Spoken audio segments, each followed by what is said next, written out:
জুমার দিন আগে আগে মসজিদে আসলে কি সওয়াব আরো শুনুন। বিশ্ব নবী বলেছেন, আল্লাহর কোন বান্দা যদি জুমার দিন সুন্দরভাবে পরিপাটি হয়ে গোসল করে, উত্তম রূপে গোসল করে, গোসল সম্পন্ন করার পরে পায়ে হেঁটে হেঁটে মসজিদের দিকে অগ্রসর হয়, কোনো বাহনে না চড়ে,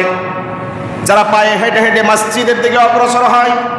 মসজিদে আসার পরে মসজিদের শেষ কাতারে নয় বরং ইমাম বরাবর এসে যারা কাতারবদ্ধ হয়ে বসে যায়, বিশ্ব নবী বলেছেন ইমামের সামনে যখন খুতবা দেওয়া হয়, মুক্তাদির সামনে, মুক্তাদি তখন তন্ময় হয়ে ইমামের খুতবাগুলো শুনতে থাকে। বিশ্ব নবী বলেছেন ওই যে ব্যক্তি আগে আগে মসজিদে আসলো,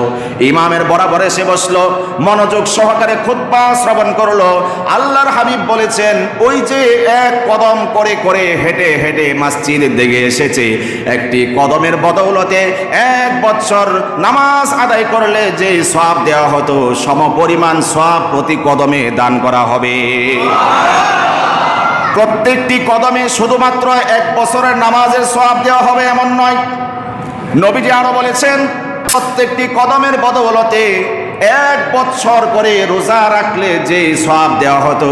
প্রতিটি কদমের বিনিময়ে আল্লাহ রাব্বুল আলামিন 1 বছর নফল রোজা রাখার সমান সওয়াব দান করবে।